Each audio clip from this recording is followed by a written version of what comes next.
Pour beaucoup d'entre vous, vous êtes déjà morts en Christ et ressuscités avec lui. Et c'est un peu ça ce que cela signifie. Mais c'est revenir parfois à ces bases où si je ne meurs pas en Christ, que puis-je porter comme fruit? Et on parle beaucoup de rayonner, et c'est bien, mais d'où vient la source? La source, elle vient alors que j'aligne ma vie sur Christ, que je meurs en Christ et que je ressuscite en lui. Eh bien, je peux vivre un rayonnement. Alors, je fais dans quelle direction, Julien? Ah, je suis allé trop vite. Voilà. Est-ce que, peut-être que certains d'entre vous connaissez la youtubeuse So Andy, qui a 1,4 million de followers ici dans le monde francophone, je crois sur la décoration, etc. Et puis là, l'autre jour, j'ai vu cette photo, et elle est en train d'être baptisée dans le lac Léman par un pasteur de l'Église libre, qui s'appelle Youssef, qui est pasteur à la rive droite. Et ce qui est touchant, elle a rencontré Christ au début de cette année, et après plein de recherches, après une vie aussi dans l'occultisme et dans des choses noires. Puis en étant youtubeuse, que fait-elle de ce qu'elle a découvert? Et ainsi, au milieu de toutes les vidéos qu'elle poste, elle a choisi au début de l'année d'en faire une où elle donne son témoignage. Et puis, ça c'était il y a quelques semaines, à peine au mois d'août. Et puis elle en a fait une sur son baptême. Et les 1,4 million de ses followers entendent sa foi.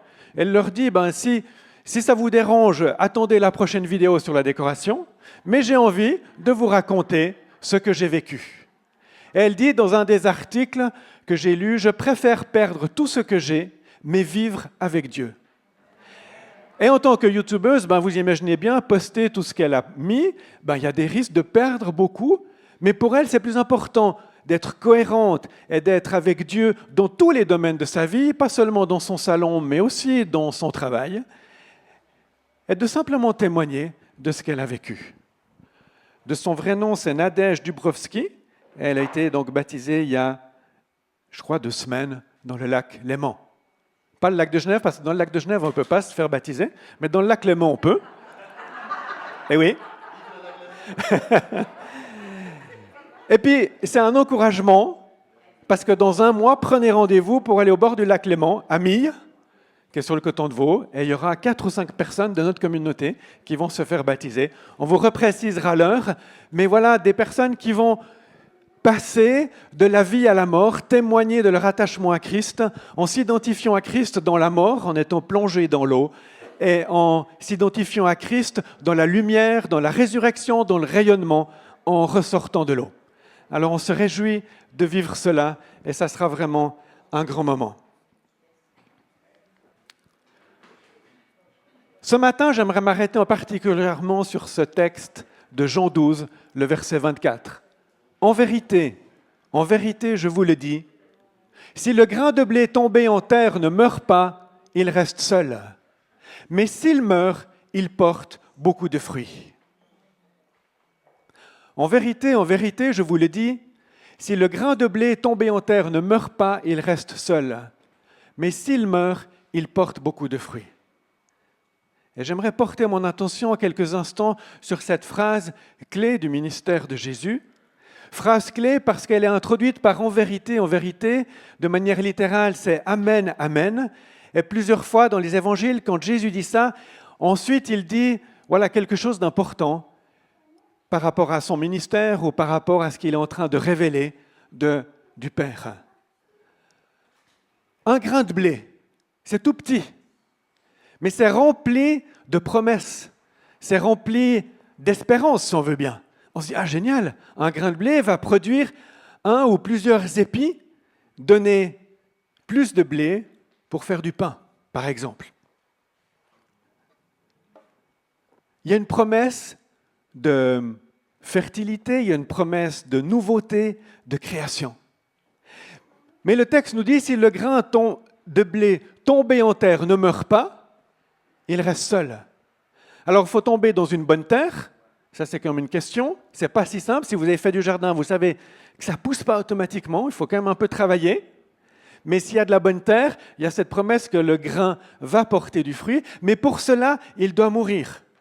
Pour cela, il doit comme laisser sa vie, si on peut dire ainsi, si on peut parler comme ça, du grain de blé. Sinon, il reste seul. S'il ne meurt pas, il reste seul. C'est une forme de stérilité, peut-être du désespoir, peut-être de la solitude. Par contre, s'il meurt,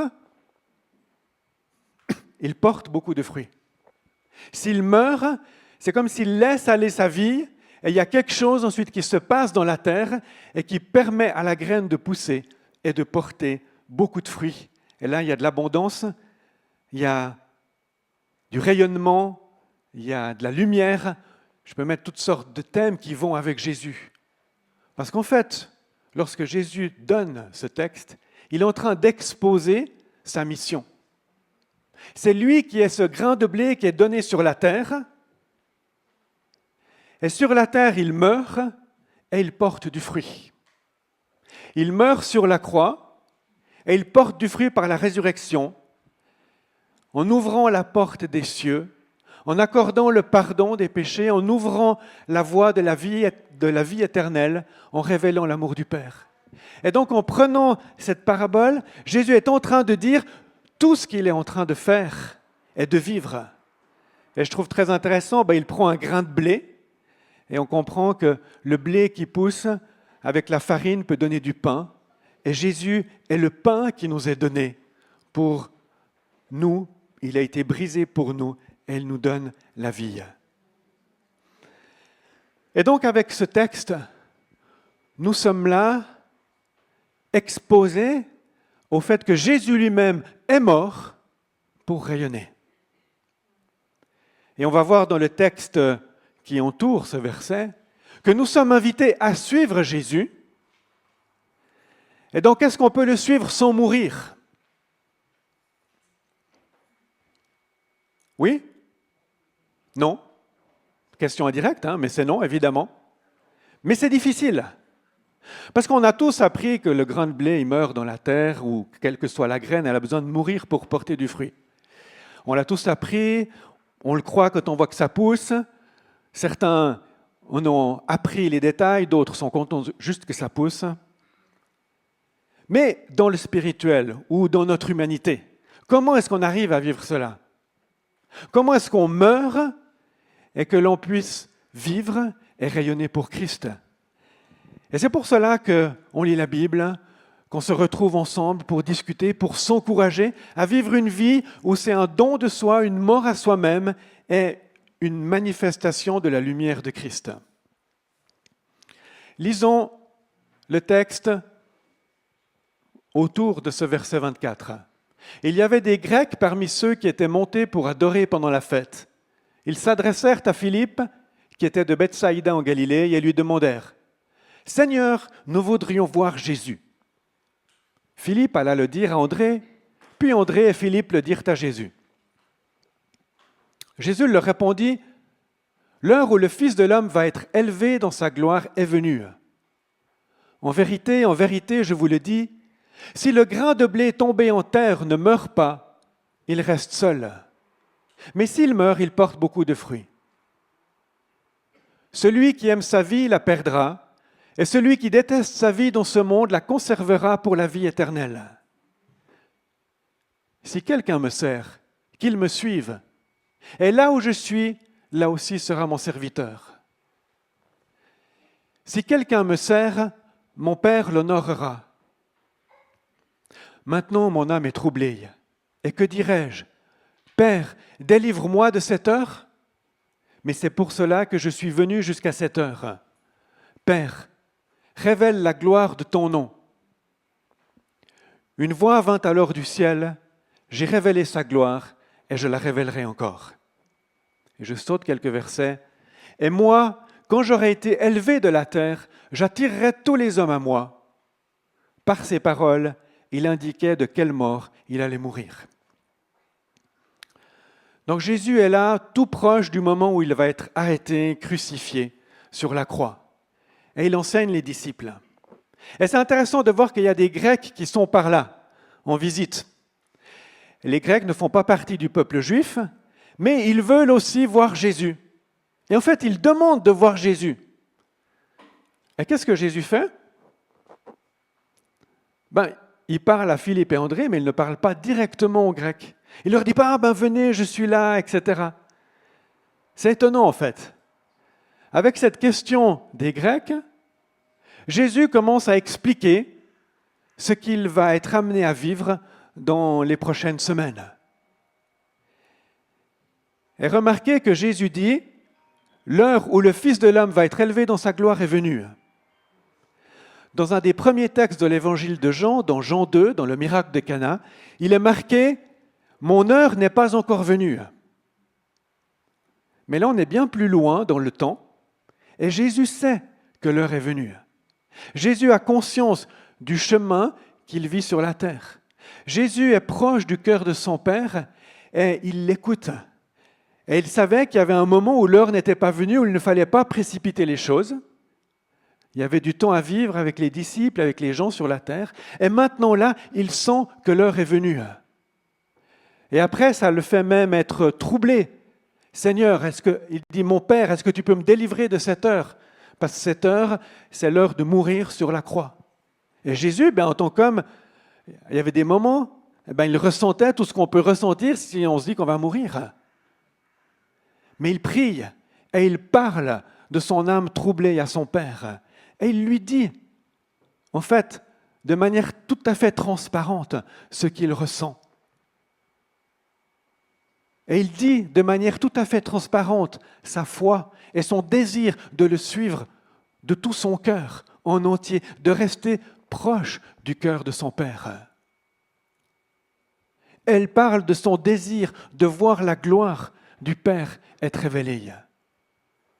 Et le Père, dans ce moment-là, répond par cette voix du ciel qui dit « J'ai révélé sa gloire et je la révélerai encore ».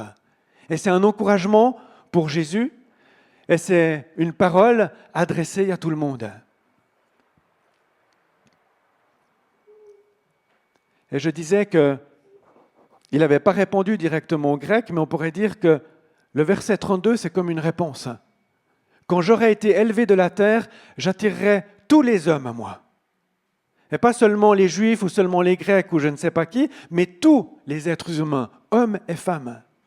Et au moment de sa mort sur la croix, le voile dans le temple s'est déchiré et c'est comme si la présence de Dieu inonde le monde entier. Elle n'est plus confinée au temple ou au peuple juif, mais c'est un salut qui se déploie sur toute la terre. Et Jésus, en étant élevé sur la croix, il attire les hommes à lui. Et pour tous ceux qui le reçoivent, c'est un cadeau, c'est un don du pardon et de la vie éternelle. Et donc, dans ces quelques phrases, Jésus déploie et développe son ministère et sa mission. Ils n'ont certainement pas tout saisi au moment où Jésus a donné ces paroles, mais bien après, ils ont compris de quelle manière cela faisait sens pour tous et pour chacun d'eux.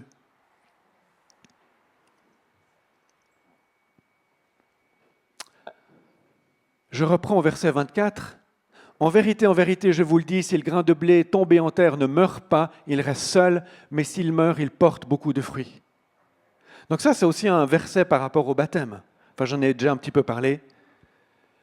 En me faisant baptiser, je meurs en Christ et je suis ressuscité avec lui. Mais c'est aussi un verset par rapport à plein d'événements de nos vies. Et hier, plusieurs d'entre nous étions rassemblés pour le mariage de Fabienne et Bertrand, un mariage qui s'est bien passé et il faisait beau. Je n'ai pas prêché sur ce texte, mais ça me fait penser au mariage. Et peut-être qu'on ne va pas prêcher ça à une célébration de mariage parce qu'on parle surtout de mourir à soi-même. On en parle un peu dans la préparation. Mais le mariage, finalement, c'est beaucoup aussi une histoire de mourir à soi-même afin de porter du fruit. C'est pas si simple. Je pense à Fabienne et Bertrand. Ils vont vivre des choses comme ça. Mais tous ceux qui êtes là et qui êtes mariés, il y a une mort à vous-même que vous avez vécue. Parce que le mariage, c'est pas juste « Ah, je me réjouis et je vais vivre tout ce que j'ai envie, de la manière dont j'ai envie, et je veux surtout que mon conjoint soit comme j'ai envie. » Et comme je me suis toujours imaginé dans ma tête. Puis ouf, après une semaine, ou après un an, ou après 5 ans peut-être, vous réalisez que votre conjoint, il est quand même assez différent. Et à ce moment-là, vous vous dites « Mais qu'est-ce que je fais ?» Et puis c'est là qu'il y a des éléments de mort à soi-même. J'abandonne mes prérogatives ou mes attentes ou mes désirs complètement imaginaires et je laisse la place à mon conjoint pour être celui qu'il est et j'apprends à l'aimer. Puis pour cela, je meurs à moi-même et je laisse de la place et je porte du fruit. Mais bon, je ne prêche pas sur le mariage maintenant, mais ce texte nous en parle.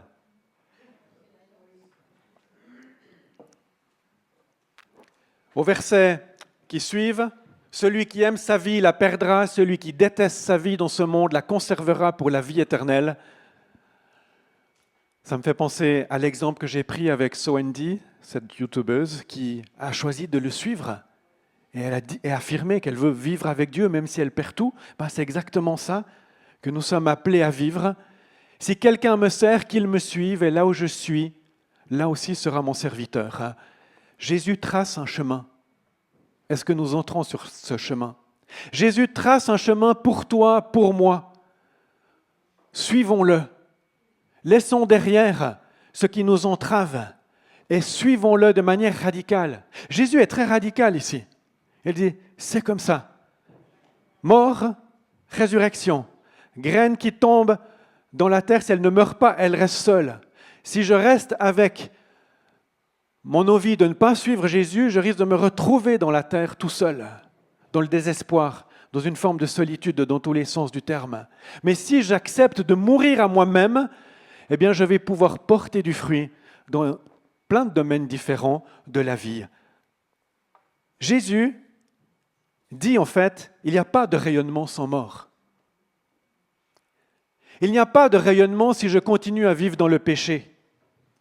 Il n'y a pas de rayonnement si je ne renonce pas au péché ou aux mauvaises envies qui caractérisent parfois mon cœur et qui, plus souvent que ce que j'ai envie, viennent là et disent « Ah, mais tu pourrais faire ceci, cela, juste pour toi, comme ça. » Il n'y a pas de rayonnement sans abandonner une vie centrée sur soi. Mais il y a du rayonnement au moment où je m'abandonne à Christ et je le laisse être au centre de ma vie.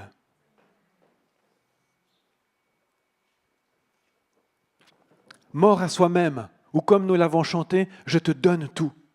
Si je donne tout à Dieu, c'est que j'accepte de mourir à moi-même. Si je donne tout à Dieu, c'est que j'accepte de renoncer au péché qui vient souvent sur le pas de la porte pour me tenter ou pour me dire « mais fais ceci ou fais cela » ou « pense ceci ou pense cela ».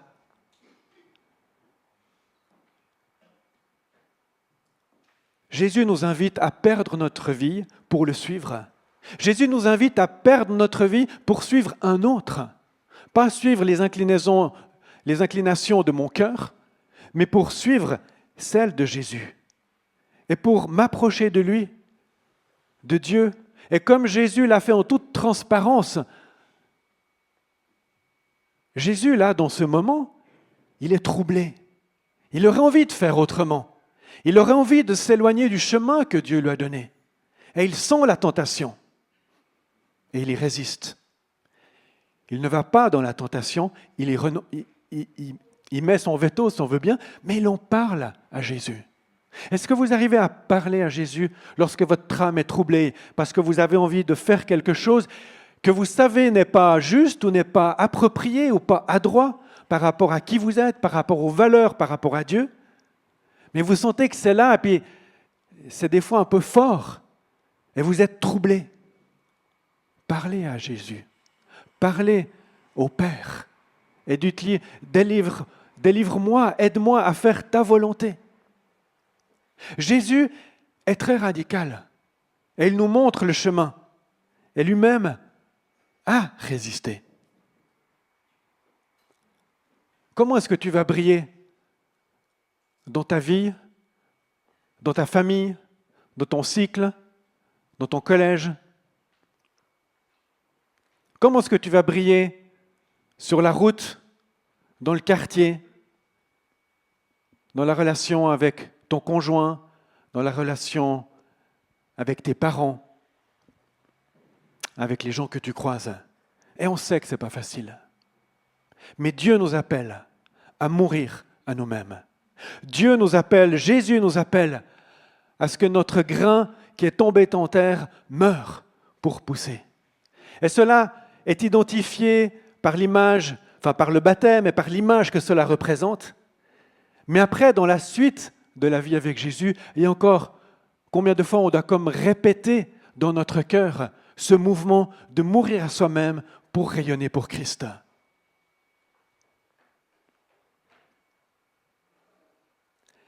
Jésus te dit, suis-moi. Jésus te dit, meurs à toi-même, c'est-à-dire renonce au péché. Et pour être plus clair, ce matin, certains parmi vous ont besoin de cesser de regarder des séries Netflix ou sur toute autre plateforme. Certains d'entre vous ont besoin de diminuer drastiquement le temps que vous passez sur les réseaux sociaux. Je ne dis pas qu'on ne peut pas regarder une série ou ne pas être abonné sur un réseau social. Ce n'est pas ça que je dis. Mais je dis que trop souvent, ça bouffe votre temps et votre énergie. Mais non seulement ça en prend pour des fois rien du tout, mais ça nourrit votre cœur de choses qui sont contraires à Dieu. Ça nourrit votre cœur de convoitise. Ça nourrit votre cœur de pensées adultères. Ça nourrit votre cœur de pensées de convoitise et de toutes sortes de choses ou de violences ou de mauvaises relations. Ne laissez pas autant de place à ces choses-là. Arrêtez de convoiter les richesses. On est dans un monde où on nous fait croire qu'on peut tout obtenir. Mais je pense que vous avez déjà entendu des témoignages de personnes qui peuvent se payer n'importe quoi et puis qui disent, mais au fond, à quoi bon? Alors n'essayez pas d'obtenir tout l'argent que vous pouvez avoir pour obtenir n'importe quoi, mais écoutez ces gens qui ont témoigné et qui disent, mais toute la richesse du monde ne m'a pas rendu heureux. Cessons de convoiter les richesses de mon voisin, les richesses qui sont projetées sur les panneaux publicitaires dans la rue. Ah ben oui, c'est pas facile, mais c'est là qu'on meurt à soi-même. C'est là qu'on résiste. Et c'est là qu'on détourne le regard pour le tourner vers Dieu et le suivre. Puis dire, mais Seigneur, j'ai tellement envie de cet objet qu'elle a sur cette affiche. Aide-moi à faire un choix qui soit sage. Il faut bien l'avouer que dans 90% des cas, en général, je n'en ai pas besoin. Mais des fois, oui, on est d'accord. Ce n'est pas qu'on n'achète rien. Mais on a besoin de faire attention et de résister. Cessons de courir après le succès. Ou bien choisis de renoncer à ressasser ses pensées d'un truc qui s'est passé il y a 5 ans ou il y a 10 ans. Abandonne, pardonne, va plus loin. Parce que ces pensées, elles génèrent tellement de choses mauvaises en toi. Et pourtant, Jésus te montre la voie et il te dit, viens, laisse ça à la croix afin de rayonner. Et ça ne veut pas dire que lorsque j'abandonne, la justice est résolue par rapport à ce truc-là. Mais Jésus nous dit, ou plutôt Paul aux Romains nous dit, la justice et la vengeance appartiennent à Dieu, pas à moi. J'abandonne à Christ. Donc Jésus n'y va pas par 4 chemins, mais dans ce texte, il nous invite à rayonner, à porter du fruit, en passant par la mort. Peut-être encore juste quelque chose, les 5 R. Je crois que j'en ai déjà parlé, mais je ne sais plus quand. Alors ceux qui se souviennent, vous pouvez fermer les oreilles. Non, non. Justement, ma femme me rappelle à l'ordre. Les 5 R. C'est juste un truc mnémotechnique, si on veut bien, pour nous aider à aligner notre vie sur Christ et à mourir à soi-même par rapport à certaines choses. Donc reconnaître, c'est reconnaître le péché qui est là, discerner, reconnaître le lien ou la rébellion ou le mauvais esprit qui peut se manifester. Repentir, c'est se détourner et demander pardon. Renoncer, c'est choisir de ne plus marcher sur ce chemin. Résister, c'est tenir ferme contre la tentation sur la durée. Après ce choix de reconnaître, repentir, renoncer, j'ai souvent besoin de résister. Une semaine après, un mois après ou plusieurs mois après. Et remplir, ça fait référence à l'Esprit, que l'Esprit de Dieu vienne remplir ma vie, ou peut-être en particulier cet espace qui était occupé par ce truc auquel j'ai renoncé. Vous saisissez ? Si je prends l'exemple des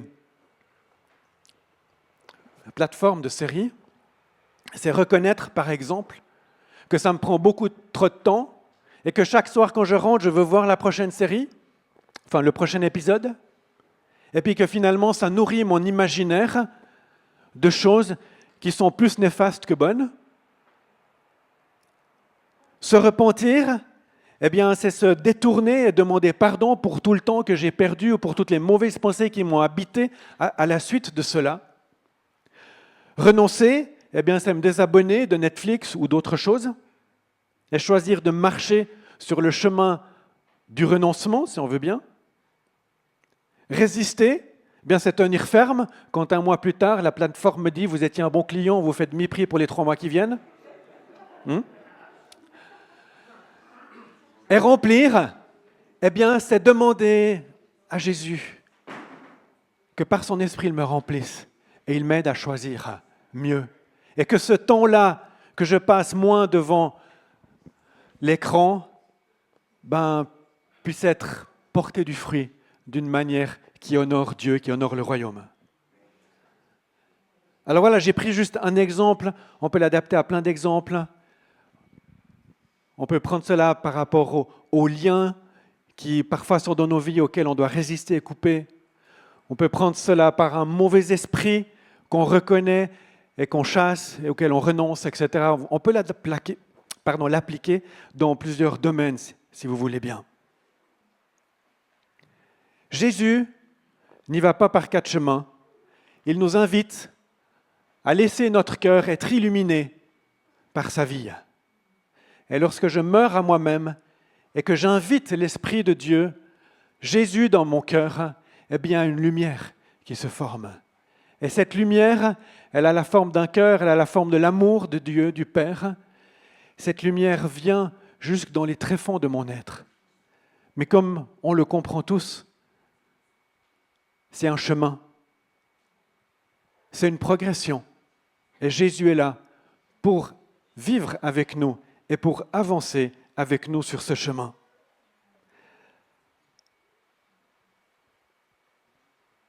Alors voilà, l'invitation ce matin, c'est n'imaginez pas de rayonner sans mourir à vous-même.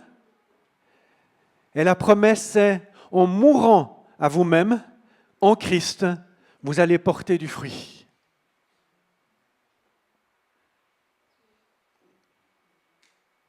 Amen.